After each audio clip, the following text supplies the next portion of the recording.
And welcome back to On the Record with Kevin and Tiffany on 9:30 a.m. The Answer, home of conservative talk radio. All right, Dr. Wesson and Reggie. All right, so one of the things that I really want to be just common in the vernacular and when people talk about their health is I want people to know about their kidney numbers, just like they know about their cholesterol numbers, just like they know about their high blood pressure, right? One of the things that I often say when we go into the field and we do trainings is, hey, if I told you my blood pressure was 145 over 180, you know, how many of y'all would think I had a problem and need to go see a doctor? And like without exception, it's like 95% of the people raise their hand because that's ingrained, right? Or if I said, what if I told you I had a blood sugar of 350? Most of y'all would be freaking out like, oh my God, this guy's about to die. We need to get him to the doctor, right? So let's talk about that aspect. So Reggie, from your viewpoint, what do you think as someone who went into kidney failure, who was on dialysis and who had a transplant? From your viewpoint, what numbers do you think are important for patients to know? And then we'll ask Dr. Wesson the same question. Yeah, well, first of all, man, nobody, common people like ourselves that don't have any medical background, we don't know numbers. We do know the blood pressure. We know if our blood pressure high, but we don't know the diabetic, your A1C.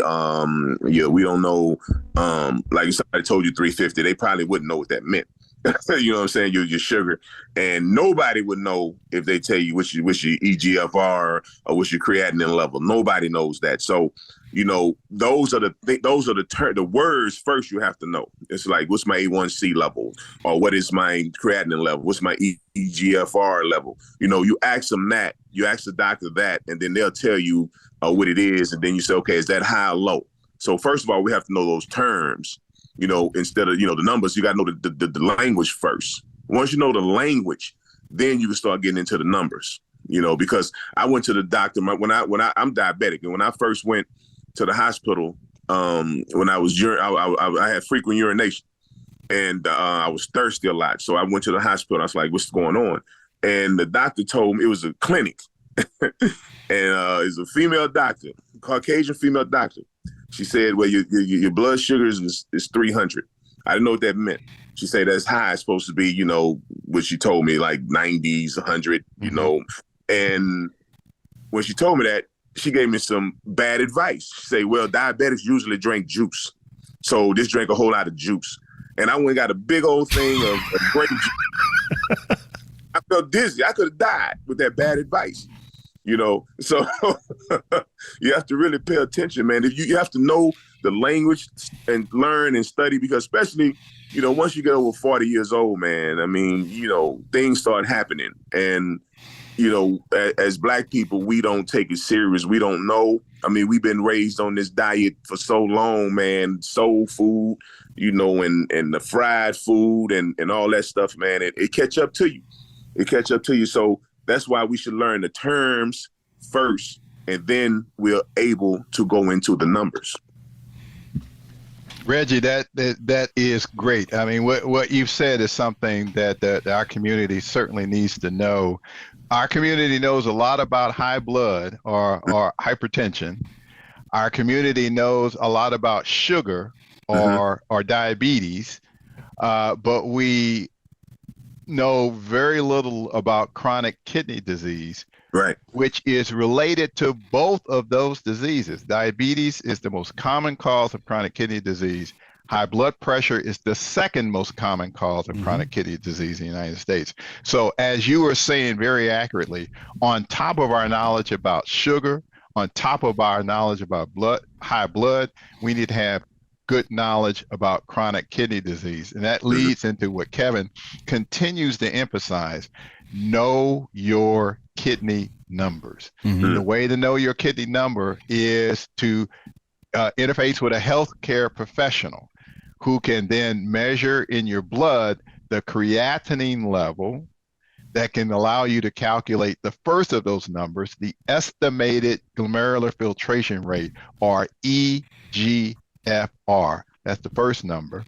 The second number is to measure the amount of albumin or protein in your urine, and they do it by an albumin to creatinine ratio, ACR. And armed with those two pieces of information, your primary care provider can then tell you whether or not you have kidney disease. If so, what level of kidney disease that you have. And then the third thing that she or he can tell you is what your risk of worsening of your kidney disease is. Mm-hmm. So those two pieces of information, and they're very cheap to do. Every laboratory that's associated with a clinic can measure those, can give you that information, and then it arms you then with the information that you need in order to prevent worsening of your chronic kidney disease.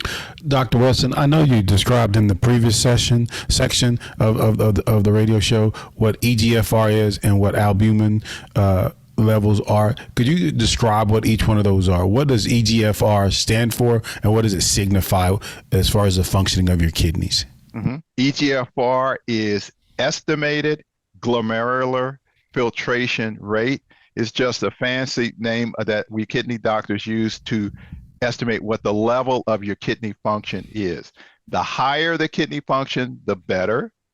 The higher the creatinine in your blood, the worse your kidney function. So that's why Reginald was saying earlier, his creatinine had come down.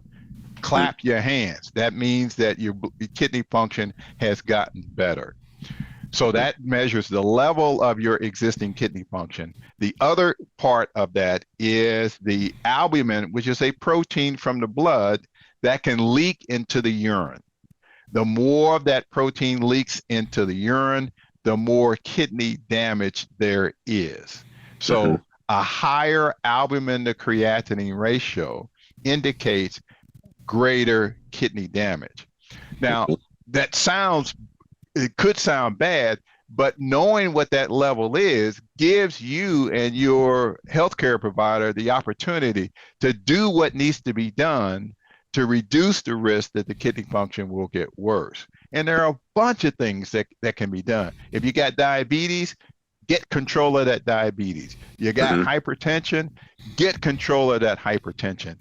And both of those, the control of both diabetes and hypertension is improved by a healthy diet. So that's why we keep talk about what the individuals, you, Reggie, and others like you can do on your own, in addition to partnering with your healthcare provider who will provide you with the proper medications that can help reduce the chances that your kidney function will get worse.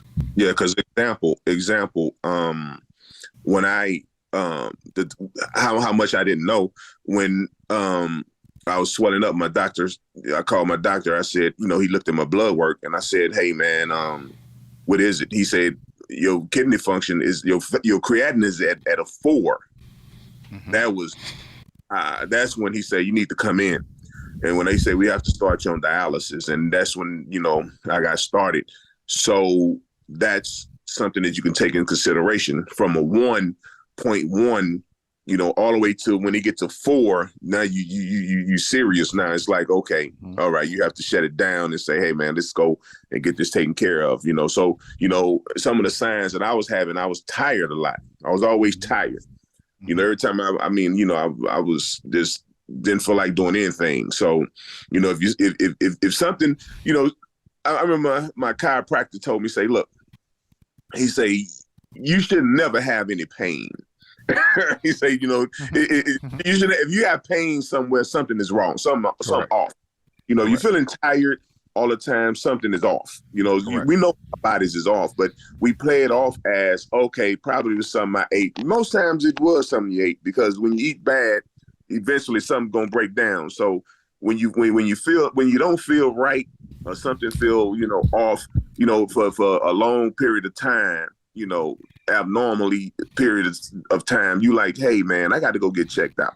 I got to get this.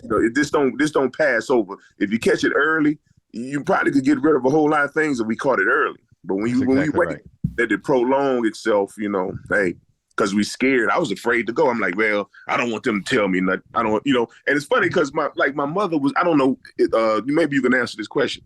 Doc, my mother was born with one kidney and my sister was born with one kidney. And when I was a little kid, they said I had kidney disease and I was in the hospital for a week. And after that, from when I was a little kid, all the way till I was in my 50s, my kidneys never bothered me.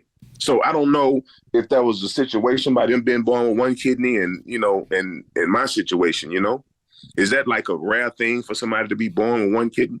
It's not rare. It's certainly unusual. But folks who are born with one normal functioning kidney, they live a normal life. Mm-hmm. So having just one normal kidney, that's not a bad thing. Mm-hmm. Because I always thought it probably had something to do with my situation, because like we'll say my mother and my sister, I wondered if it had something to do with mine, but then again, we have diabetes in my family too. So, yeah. And what you're describing, Reggie, is exactly what we should do. You're describing a partnership between what you do and with what your healthcare provider does. Mm-hmm. Each one of you have a role. Healthcare provider is going to do her part. You're going to do your part. So this is not just Reggie passively saying, Doc, here I am, fix me. Correct. Right. It's a partnership. Well, Dr. Wesson, with that one, with being, I know people with one kidney can live normal lives, but that same thing, that should be something that you're tracking over time. I always, compare it to, either my bank, because I'm a man and I generally think about money and I generally think about like football in my car, right? I always track those numbers over time, right? Like, hey, am I in line with where I'm supposed to be, right? Or I think that number looks a little off, right? And just like Reggie said, once you hit 40, 45-ish, stuff starts breaking down, aren't those things that we should track over time, or what do you think? Yeah, those are things that we should track over time. So first of all, if the engine light goes on, pay attention to it. Yeah, just don't ignore it. But but even before then, Kevin, going with the car analogy, you're making sure that the oil is changed. You're making sure you're checking the tires. You're not waiting until something breaks down. Correct. Before you intervene. We should treat our bodies the same way. And having a healthcare professional with whom you have an ongoing relationship can help you identify things before they get to be problems. So like I said, I can't emphasize this enough. It's a partnership. Most of us in this country, we've been trained to let our healthcare professional be the exclusive person who works on us. That should not be the case, particularly for chronic kidney disease. It should be a partnership.